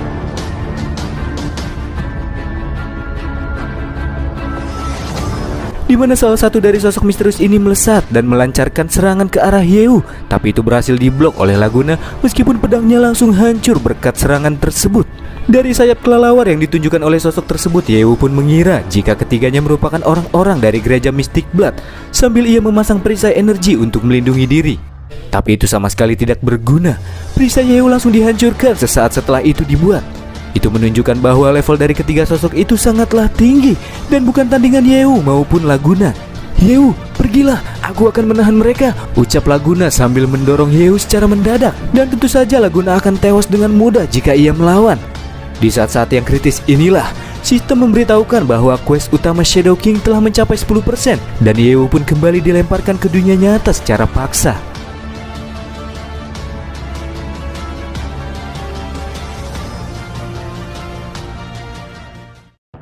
Dengan terlihatnya Jiabao, Jiwang Chuan dan Shuli di depannya, artinya Yew kini telah kembali ke dalam dungeon surgawi yang hilang, di mana kejadian barusan terjadi secara singkat. Ia juga dikembalikan dari dunia Shadow King tepat di saat bos monster dikalahkan. Dan diketahui, apabila Yeu berada di dalam dunia Shadow King, maka waktu di dunia nyata takkan berjalan. Begitu pula sebaliknya, jika Yeu berada di dunia nyata, maka waktu di dunia Shadow King takkan berjalan pula. Tapi karena Yeu belum menuntaskan quest utama Shadow King, nantinya ia akan kembali diteleportasikan secara paksa setelah 10 hari ke depan, di mana dirinya akan dikirimkan kembali tepat di saat 3 sosok misterius tengah bersanding dengan Laguna, sehingga Yeu dipaksa untuk memecahkan permasalahan di sana dengan 10 hari yang ia punya. Nampak kilauan cahaya warna-warni di depan Yeu, dan itu merupakan drop item yang dijatuhkan oleh Dewa Zerg kuno. Tapi sebelum mengambil itu semua, Yeu menawarkan untuk membentuk sebuah aliansi dengan para petarung di sana, mengingat sebelumnya mereka sudah bertarung bersama-sama melawan sang Dewa Zerg. Tapi sepertinya Ketua Ji maupun Shulu sama sekali tidak tertarik dengan aliansi tersebut, sebab mereka sendiri berbeda kubu satu sama lain dan memiliki konflik yang belum terselesaikan di antara mereka. Shulu juga merasa jika kekuatan yang ditunjukkan Yeu itu sepadan dengan 200 juta yang ia pinjamkan, meskipun pada akhirnya ia harus tetap melunasinya. Sambil wanita ini memberikan tanda di dahi Yeu agar dia bisa mengetahui keberadaan Yeu di mana saja. Dan ini sebagai langkah pencegahan supaya Yeu tidak kabur dan pergi bersama uang yang belum ia lunasi. Sebelum kepergiannya, Shulu juga sempat memperingati agar Yeu berhati-hati, karena setelah ia mengobrak-abrik main base Huangzheng, tentu grup yang satu ini takkan tinggal diam begitu saja. Jangan mati dulu, karena kamu masih punya utang kepadaku, ungkapnya, dan kemudian ia pun menghilang setelahnya. Hingga akhirnya ia pun mengambil drop item dari Dewa Zerg yang diantaranya 50 juta poin XP, 100 juta uang, dan muncul pula notifikasi sistem yang mengatakan bahwa Yeu yang sudah menggunakan bentuk spesial Shadow King telah menghabiskan 700 juta. Dan karena progres quest utama sudah mencapai 10%, ia pun mendapatkan kortingan dan yang mesti Yeu bayar 630 juta saja. Kita kembali ke drop itemnya.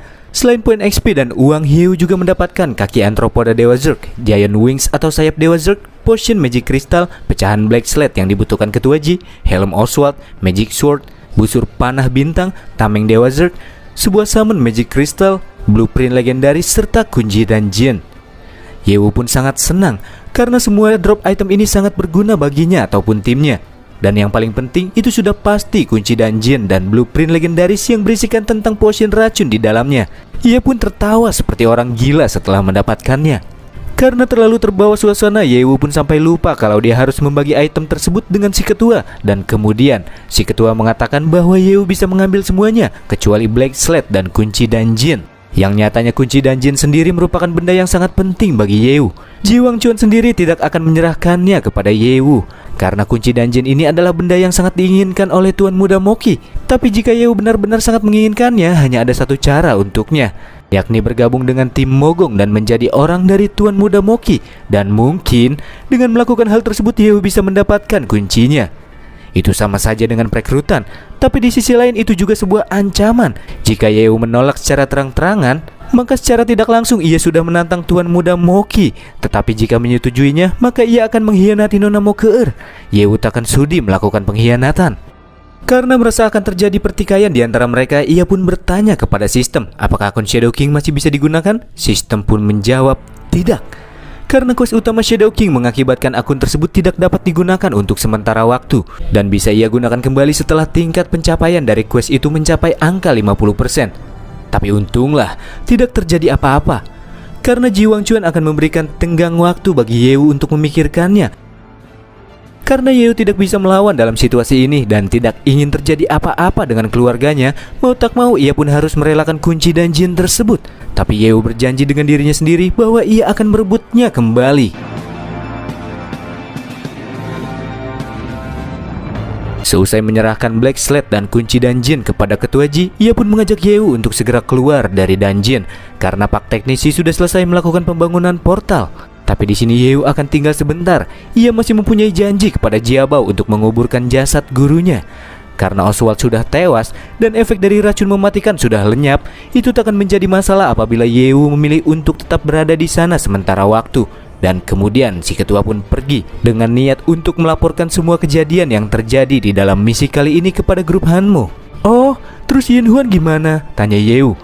Berkat kontribusi yang dilakukan oleh sang MC, maka Yin Huan akan mendapatkan pencabutan masa skors dan kembali ke dalam timnya. Dan setelah kepergiannya, Yeu dan Jiabao pun bermaksud untuk pergi ke sebuah tempat. Tapi tiba-tiba saja muncul cacing badai pasir yang muncul tepat di hadapan keduanya. Ternyata makhluk ini masih hidup. Tapi dia tidak menyerang dan berbicara dengan bahasa yang tidak jelas. Karena Yeo tidak mengerti, Jiabao lah yang harus menerjemahkan, di mana makhluk ini mengatakan bahwa dia bersedia untuk setia kepada Yeo. Dia ingin menjadi pembantunya dan berharap Yeo mau menerimanya. Hei, bukankah kau harus setia kepada Jiabao sebagai Raja Zerg baru? Karena kamu sudah menelannya sebelumnya, maka kau harus membayarnya 2 kali lipat, ungkap Yeo. Dan kemudian, cacing ini pun membentur-benturkan tubuhnya ke tanah dan kembali memuntahkan lendir menjijikan yang berisikan drop item seperti sebelumnya. Karena merasa jijik, akhirnya Jiabao lah yang akan mengambil drop item dari genangan lendir tersebut. 50 juta uang pun didapatkan bersamaan dengan beberapa item lainnya, di mana item-item berupa equipment ini satu set untuk seorang mage yang seakan-akan menjadi sebuah pertanda bagi Yeo.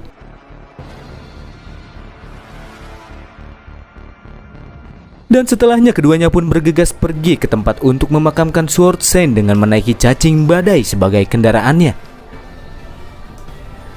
Sampai akhirnya malam pun tiba. Yeo dan Jiabao sudah berada di sebuah tempat di mana Sword Saint pertama kali terisekai ke dungeon ini dan menganggapnya sebagai kampung halamannya. Itu adalah tempat yang sangat indah dan menenangkan. Juga terlihat sebuah rumah yang dibangun oleh Sword Saint di masa lalu, dan di sekitar sanalah jasadnya akan dimakamkan. Seusai memakamkannya dengan layak, Yeo pun berkata, pasti guru Jiabao akan sangat senang dikuburkan di tempat yang indah seperti ini.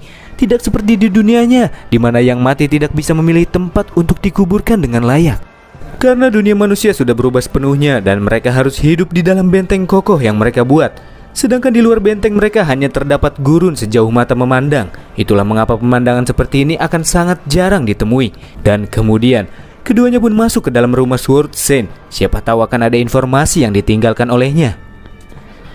Dan tak lama setelahnya, Jiabao pun menemukan sebuah kotak yang di dalamnya terdapat sebuah gulungan, di mana gulungan ini berisikan tentang artefak Zerg yang diketahui sebagai batu yang bisa menstabilkan dunia. Tetapi keberadaannya sendiri bukan hanya terdapat di dalam dunia dungeon ini saja, yang artinya masih terdapat artefak-artefak di tempat lainnya yang serupa. Isi dari gulungan yang ditulis Sword Saint menuntun sedikit kilas balik tentang Sword Saint dan alasan mengapa ia bisa mengetahui tentang artefak ini. Pada zaman dahulu, Sword Saint merupakan seorang pengawal kekaisaran di sebuah istana. Ia juga mempunyai koneksi dengan hal-hal paling rahasia di dunianya. Sampai suatu ketika, muncullah seorang pencuri yang mencuri sebuah kotak harta karun, di mana Sword Saint mesti mengarahkan pedangnya untuk merebut kembali kotak harta tersebut. Hingga akhirnya ia pun kembali mendapatkannya. Pada saat di mana dirinya kembali untuk mengembalikan kotak harta tersebut, ia pun diperlihatkan isinya sekilas oleh Yang Mulia. Meskipun hanya sekilas, tapi bisa dipastikan jika itu merupakan artefak yang pernah ditunjukkan oleh Raja Zerg di dalam dungeon ini. Dan kemudian, ia pun melakukan penyelidikan rahasia. Setelah Sword Saint meminjam buku-buku kuno Zerg dan secara diam-diam mengamati penelitian Oswald, akhirnya didapatkanlah kesimpulan. Yang disebut artefak oleh para Zerg sebenarnya adalah batu fondasi dalam suatu dimensi yang memiliki kekuatan untuk menstabilkan ruang dimensi dan mempertahankan kehidupan ataupun kematian di seluruh dunia. Yang bila mengalami kerusakan, maka dunia akan mengalami keruntuhan. Yang intinya, batu ini adalah benda yang sangat penting terkait dengan fondasi dan stabilitas dunia, dan itu harus dijaga dengan baik-baik. Sebelum Ibunda Ratu bangkit, keduanya pun memutuskan untuk berjalan-jalan sebentar di tepi danau agar sedikit rileks. Jiabao pun sedikit menyinggung kejadian sebelumnya di saat Yeo tidak mendapatkan kepemilikan kunci dungeon, yang artinya mereka tidak bisa bertemu lagi dong. Yeo pun membenarkannya. Tanpa kunci dungeon tersebut, dirinya tidak akan bisa masuk ke dalam dungeon ini. Tapi Yeo tak akan membiarkan hal itu terjadi. Karena dari beberapa tujuan Yeo yang sangat penting diantaranya adalah mendapatkan kunci dungeon, di mana dungeon ini sudah dipilih olehnya sebagai tempat tinggal bersama dengan keluarganya di masa depan. Tentu Jiabao sangat senang mendengarnya, apalagi Yunfei juga akan tinggal di sini nantinya, yang semakin membuat Jiabao bersemangat.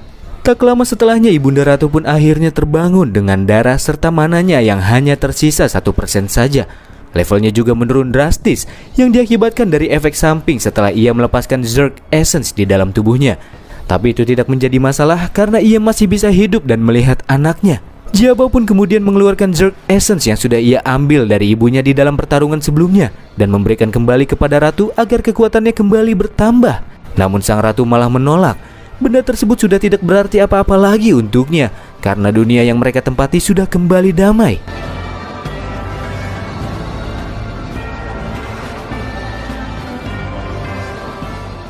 Karena itulah, Ibunda Ratu akan memberikan Zerg Essence miliknya ini kepada Yeu. Ini adalah hadiah yang setimpal atas jasa-jasa yang sudah ia berikan sebelumnya. Yeu juga sudah bisa menyerap kekuatan Zerg Essence berkat segel kontrak yang ia buat dengan Jiabao. Jiabao juga memberitahukan bahwa Zerg Essence ini adalah kristalisasi magis milik Ratu yang berumur selama ribuan tahun. Jika menyerapnya, maka Yeu akan mendapatkan kekuatan sihir 1000 tahun milik sang ratu yang pasti akan membantunya suatu saat nanti. Yeu pun tidak ada alasan lain untuk menolaknya dan mengucapkan terima kasih kepada ibu dan anak di depannya. Tanpa basa-basi, ia pun langsung menyerapnya saat itu juga. Sebelum ini Yeu hanya fokus dengan kekuatan fisiknya saja dan tidak tahu rasanya memiliki kekuatan sihir, apalagi yang ia serap ini berusia 1000 tahun. Yeu merasakan perasaan yang sebelumnya belum pernah ia rasakan sebelumnya. Tubuhnya mulai beresonansi dan dilimpahi dengan kekuatan alam. Apakah ini rasanya mempunyai kekuatan sihir 1000 tahun, pikirnya.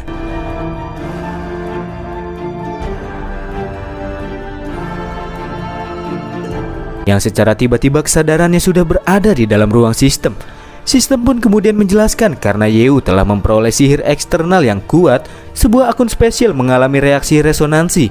Meskipun ini adalah akun spesial, jenisnya tidak seperti Shadow King, dan untuk membuka akun ini tidak diperlukan uang ataupun poin XP.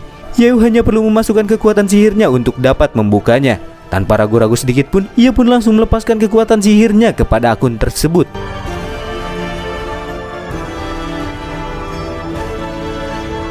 Hingga akhirnya didapatkanlah Twin Mage, penyihir kembar, Avery dan Avera. Twin Mage, Yavle dan Yavnai dalam bahasa Chinese-nya, dan kita sepakat untuk menyebutnya dengan nama Avery dan Avera. Dikatakan bahwa dia merupakan mage terkuat yang mengontrol cahaya dan kegelapan. Pada awalnya dia hanya memiliki satu tubuh, tapi karena bentrokan dari dua elemen yang berbeda dalam satu tubuh, ia pun terpecah menjadi dua tubuh dengan dua kepribadian yang berbeda. Avery berkepribadian pemarah dengan kekuatan sihir cahaya dari matahari. Avera berkepribadian dingin dengan kekuatan sihir kegelapan dari rembulan. Pada saat menggunakan akun ini, Yeu bisa berubah di antara dua kepribadian yang berbeda. Sedangkan dalam segi kemampuan, selain mahir dalam menggunakan semua jenis sihir tingkat tinggi, dari semua jenis atribut, Yeu juga bisa menggunakan sihir ultimate yang unik sesuai dengan kepribadian yang ia gunakan. Dan untuk menggunakan akun ini, Yeu tidak perlu mengeluarkan sejumlah poin XP ataupun uang, di mana Yeu hanya perlu menggunakan mana poin tingkat tinggi yang bisa diperoleh setelah mengalahkan musuh apapun yang masih hidup. Mengingat tentang mana, Yeu sendiri selama bertarung dari dulu hingga saat ini hampir sama sekali belum pernah menggunakannya, sebab dia selalu menggunakan serangan fisik. Tapi setelah menyerap Zerg Essence berumur 1000 tahun yang bahkan bisa membuka akun Twin Mage, tingkat kapasitas mana yang sekarang ia miliki sudah sangat lebih dari kata cukup. Dan ini bisa menggantikan peranan akun Shadow King yang saat ini tidak bisa ia gunakan. Hanya saja, kalau Yeu mengaktifkan akun Raja Qian atau Shadow King, kan penampilan Yeu bakal berubah tuh seperti ini. Nah, kalau diaktifin Twin Mage, apakah tampilannya akan berubah seperti wanita? Yeu pun mulai berpikiran kurang jernih hanya dengan membayangkannya saja.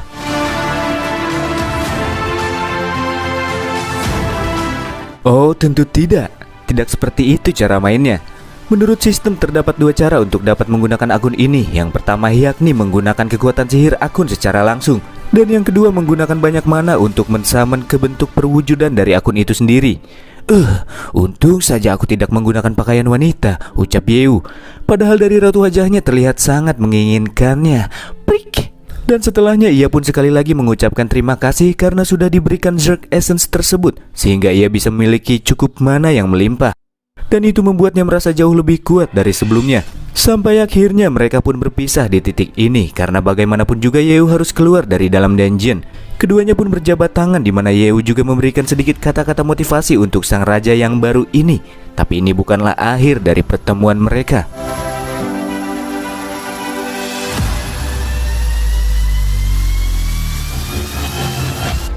Shin pun beralih ke apartemen tempat Yeu tinggal, dan setibanya di sana, kepulangannya pun langsung disambut oleh keluarganya. Ada juga Tian Tian dan Lao Feng yang menunggu kepulangan sang MC. Hal ini juga mengakhiri tuntasnya misi pertama sekaligus debut dari King Team yang berakhir dengan sukses besar.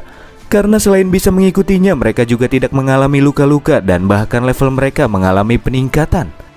Karena merasa lapar setelah pulang, akhirnya semuanya pun makan malam terlebih dahulu, dan semuanya juga pergi ke ruang makan dengan sangat bahagia. Sementara Yeu yang menyaksikan kebahagiaan di hadapannya berjanji untuk menjadi lebih kuat lagi agar semua ini tidak menjadi kebahagiaan yang sesaat. Dan kunci dungeon harus ia dapatkan dengan cara apapun. Seusai makan malam, para wanita memilih untuk bermain air di kolam, sedangkan Yeu dan Loveng rebahan santai. Hal tersebut diikuti dengan Nonamo yang menghubungi Yeu untuk sekedar kabar-kabari. Yeu juga berterima kasih atas blueprint tingkat tinggi yang diberikan Nonamo, itu sangat berguna. Tapi dia juga mempunyai permintaan lain lagi yang akan ia ajukan, yang pastinya hal ini terkait dengan kepemilikan kunci dungeon. Yeu pun bertanya, apakah Nonamo bisa mendapatkannya? Mendengar keinginan Yeu, si Nona pun sempat heran, memangnya apa yang mau dia lakukan pada dungeon tersebut. Padahal sumber daya di dalamnya pun hampir terpakai semua pada saat pengepungan, sehingga nilainya tidak terlalu berharga, pikir Nonamo. Dan kemudian Yeu pun memperjelas jika itu bukanlah masalah uang, melainkan dirinya punya sebuah niatan lain. Makanya Yeu mengajukan permintaan kepemilikan kunci kepadanya. Dan menurut si Nonamo, kesempatan terakhir Yeu untuk bisa mendapatkan kunci dungeon adalah besok. Karena besok grup Hanmo akan mengadakan rapat di markas utama, di mana semua dewan direksi akan hadir dalam rapat tersebut. Begitu pula dengan Nonamo dan Tuan Muda Moki. Jika ayahnya, sang pemimpin besar, bisa Yeu bujuk, maka kemungkinan Yeu bisa mendapatkan kunci dungeon yang sangat dia inginkan. Nonamo juga akan mengirimkan pesawat khusus untuk menjemput Yeu esok hari. Di dalam pikirannya, Yeu tidak menyangka bahwa ia akan secepat ini dipertemukan dengan karakter utama di balik berdirinya grup Hanmo. Itu semua karena Nonamo, sehingga Yeu bisa mengikuti rapat yang dikhususkan oleh orang-orang penting saja di dalam grup Hanmo. Yeu juga tidak ingin terus-menerus mengandalkan si Nona. Itulah mengapa di dalam rapat dewan direksi esok hari, ia akan membuat gebrakan yang besar untuk bisa mendapatkan kunci dungeon.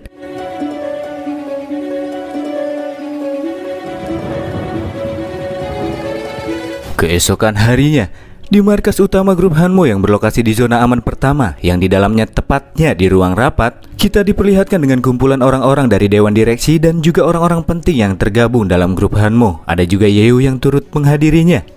Kita juga diperlihatkan dengan sosok yang memegang kendali penuh atas grup Hanmo. Mari saya perkenalkan, beliau adalah Mozun, sang presiden grup serta ayah dari Tuan Muda Moki dan Mokeer. Jadi, rapat ini sendiri mengulas kesuksesan mereka yang sudah berhasil menyelesaikan dungeon pengepungan skala besar sebelumnya, yang juga turut menurunkan tingkat moral dari pasukan grup Huangzheng, yang kemudian dilanjutkan dengan pengumuman hadiah untuk setiap tim yang ikut andil dan telah memberikan kontribusi dalam penyelesaian dungeon tersebut, yang akan dibacakan oleh Moki. Atas kontribusinya yang cukup besar, tim Mogong mendapatkan hadiah imbalan sebanyak 100 juta dan King Team atau tim Raja 200 juta. Tunggu sebentar, pasti ada kesalahan. Mengapa tim pemula ini mendapatkan hadiah yang lebih banyak dari tim Mogong? Si Tuan Muda pun terkejut. Presiden pun menjelaskan bahwa data-data itu valid dan itu semua diambil berdasarkan laporan di dalam misi yang diberikan oleh Ji Wang Chuan dan Pak Kepala Teknisi Lais, sehingga keputusan yang dibuat tidak bisa diganggu-gugat. Sambil berterima kasih, Yeu sebagai ketua tim King pun langsung berdiri atas hadiah yang diberikan kepada timnya. Tapi di sini dirinya membuat sebuah permintaan kecil, yaitu menukarkan imbalan 200 juta yang ia dapatkan dengan kepemilikan kunci dungeon. Menyaksikan bocah yang malah membuat permintaan nyeleneh kepada Pak Presiden pun membuat Moki semakin geram. Ia merasa jika Yeu tidak pantas membuat permintaan seperti ini karena dia cuma orang yang gak dikenal. Mokeer, cepat bawa dia keluar dari ruangan ini, ungkapnya. Tapi Yeu malah melanjutkan permintaannya dengan mengatakan jika kontribusinya selama di dungeon masih belum cukup untuk bisa mendapatkan kunci tersebut, maka jika aku bisa meratakan seluruh grup Huangzheng, apakah sudah cukup untuk bisa memenuhi permintaanku? Ucap Yeu, di mana kata-kata yang ia ucapkan lantas menuai banyak kontroversi. Dasar bocah lancang, menurutmu siapa dirimu bisa berbicara seperti ini? Orang-orang dari dewan direksi pun mulai kesal dengan tingkah laku Yeu. Apalagi kata-kata yang baru saja ia ucapkan malah terdengar seperti omong kosong bagi mereka. Lu Changfeng juga menyarankan kepada Yeu agar ia berhati-hati saat berbicara. Sedangkan Pak Teknisi sama sekali tidak khawatir. Dia yakin Yeu pasti mempunyai rencananya sendiri. Ketua Ji juga mulai berpikir keras kenapa Yeu juga sangat berambisi untuk mendapatkan kunci tersebut. Padahal jika bertarung dengannya di dalam dungeon, mungkin dia bisa merebutnya secara paksa. Apakah dia kehilangan akal? Tapi jika mendengar kata-kata yang Yeu ucapkan, sepertinya itu bukan hanya sekedar candaan saja. Di tengah-tengah situasi yang mulai terasa memanas, Moki dengan senyuman palsunya pun sempat memuji Yeu atas kontribusi yang ia berikan di dalam dungeon, yang bahkan bisa diakui oleh Ji Wang Chuan. Tetapi, omong kosong apa yang kau ucapkan ini? kau bocah yang tidak tahu apa-apa. Ya, karena menurut si tuan muda, konflik di antara Hanmo dan Huang Zheng tidak sesederhana itu, di mana kedua grup ini sudah saling berseteru selama beberapa dekade. Menghancurkan grup Huang Zheng? Hah, bercanda. Dengan mudahnya mengatakan hal seperti itu, konyol sekali. Dan dia pun terus merendahkan Yeu sambil mengatakan kepada Nona Mo, adiknya, bahwa dia sudah memilih orang yang tidak kompeten. Tapi Nona Mo sama sekali tidak merespon ucapan kakaknya. Selain itu, kata-kata yang diucapkan Tuan Muda Moki juga semakin memicu emosi orang-orang serta menempatkan Yeu dan Nona Mo ke dalam posisi yang tersudutkan. Dalam situasi ini, Yeu pun tidak dapat melawan balik karena terlalu banyak orang yang tidak mempercayainya.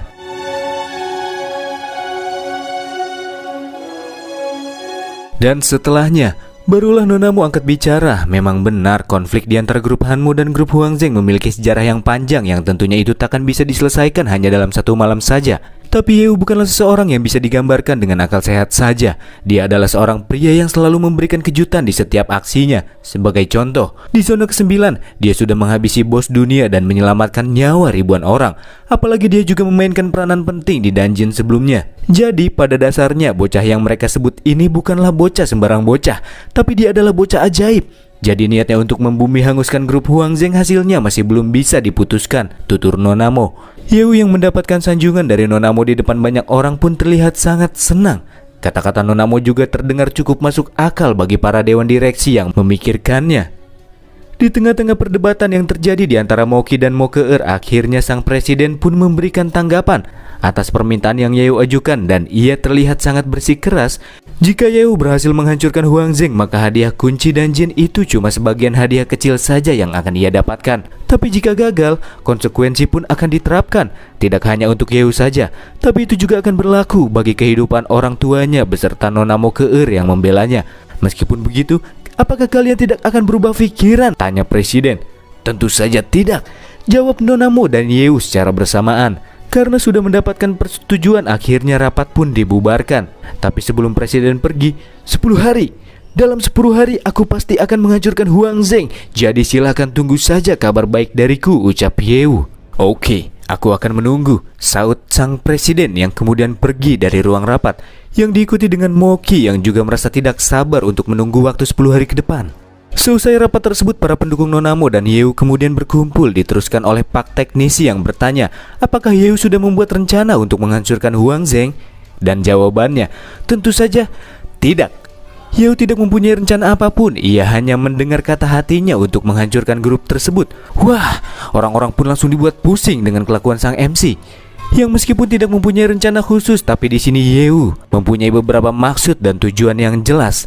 Pertama, Yeu mempunyai dendam terhadap Huang Zheng dan itu pula kenapa dirinya sangat ingin membabat mereka sampai ke akar-akarnya. Kedua, setelah bertarung melawan Shulu, kekuatan tempur Huang Zheng, Yeu merasa jikalau ia bisa menandinginya.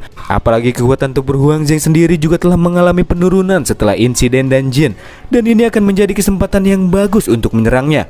Ketiga, semua ini ia lakukan untuk membantu Nona Mo karena si Nona sudah sangat banyak membantunya. Selama Yeu mampu menghancurkan Huang Zheng, maka semua itu akan berimbas kepada Nona Mo yang statusnya akan meroket dan melampaui Tuan Muda Moki.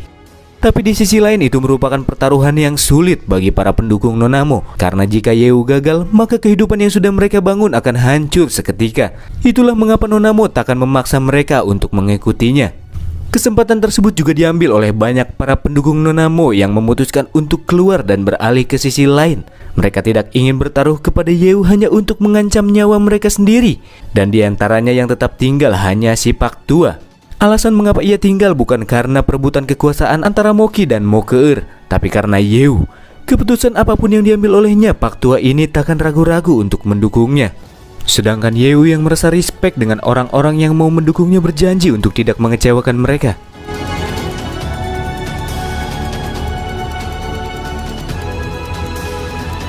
Shin pun kemudian beralih ke malam harinya dan masih bersama dengan Yeu di tengah jalan menuju arah pulang.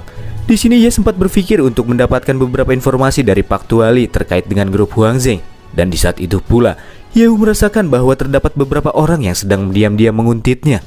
Ia pun lantas berbelok ke arah gang-gang sempit untuk memancing mereka, hingga akhirnya para penguntit ini pun kehilangan jejak dan terseret ke jalan buntu. Dan secara mendadak beberapa tembakan pun terlesatkan yang entah berasal dari mana dan langsung menumbangkan 2 orang dari 3 orang penguntit ini.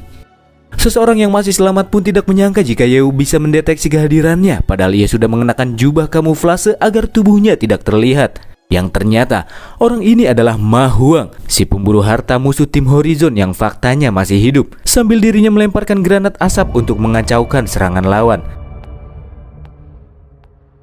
Dari kepulan asap yang bertebaran di udara, akhirnya Ma Huang pun mendapatkan posisi lawan yang kemudian ia lepaskan beberapa serangan ke arah target. Yehu yang bisa menangkalnya dengan mudah kemudian memperlihatkan wujudnya. Ia juga mengingat Ma Huang yang pernah ia temui dalam pertempuran bos Kashiwakao tempo lalu.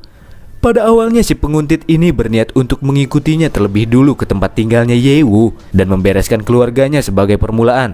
Tapi karena rencananya sudah kacau, ya mau tak mau ia harus langsung menghabisi Yehu saat ini juga. Dengan kekuatannya yang sudah meningkat bagaikan kecepatan petir, ia pun sudah berada di balik punggung Yehu dan bersiap untuk memenggal kepalanya. Namun tanpa ia sadari, dari arah lain muncul tangan demonik yang langsung mencekik serta menggagalkan aksinya. Biasanya orang-orang yang menyentuh keluargaku akan mati mengenaskan, tapi ini pengecualian. Jika kau memberitahu dalang di balik semua ini, aku akan memberikan kematian yang layak untukmu, ungkap Yehu. Meskipun sudah meningkatkan levelnya, pada akhirnya Ma Huang masih belum mampu melukai bahkan sehelai rambut pun dari sang MC. Tapi Yehu tak akan mendapatkan informasi apa-apa menurutnya, sebab ia sudah menyiapkan racun bunuh diri yang ia selipkan di dalam mulutnya.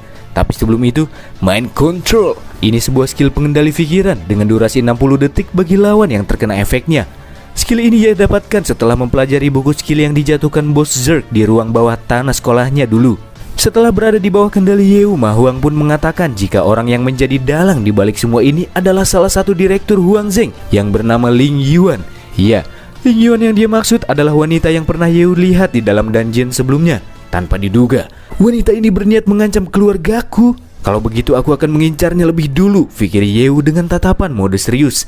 Sedangkan Ma Huang yang masih berada dalam pengaruh pengendalian dan karena keberadaannya sudah tidak dibutuhkan, ia pun bunuh diri atas arahan Yehu yang saat ini sedang naik pitam.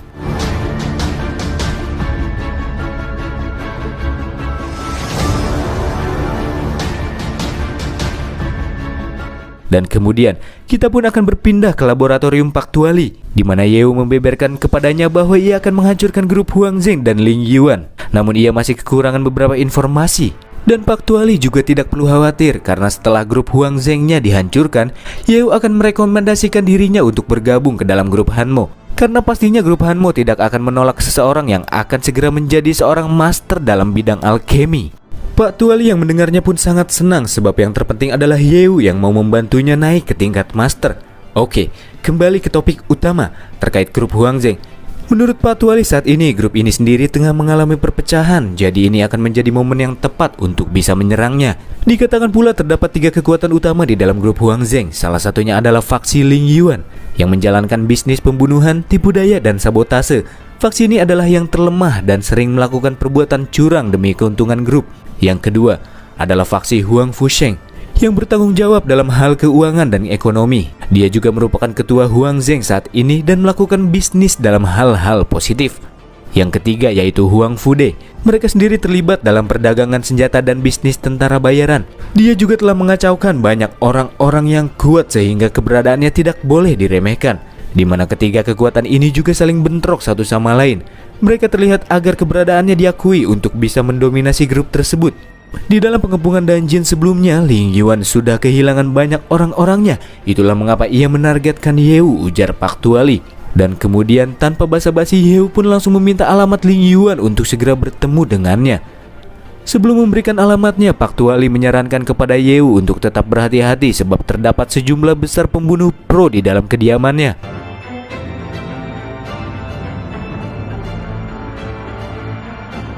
Kita akan langsung dibawa ke lantai atas dari kediaman Direktur Ling Yuan. Nampak terlihat wanita ini tengah santai berendam di dalam bathtub, dan ia sedang bergumam tentang Yehu yang sudah menggagalkan aksinya di dalam dungeon. Yehu, aku tidak akan membiarkanmu mati dengan tenang. Aku akan membiarkanmu melihat keluargamu mati satu persatu di depan matamu. Aku akan membuatmu menjilati kakiku yang memohon ampunan dan akan menyiksamu sampai mati, ucapnya. Oh ya? tapi aku tidak punya kebiasaan menjilati kaki.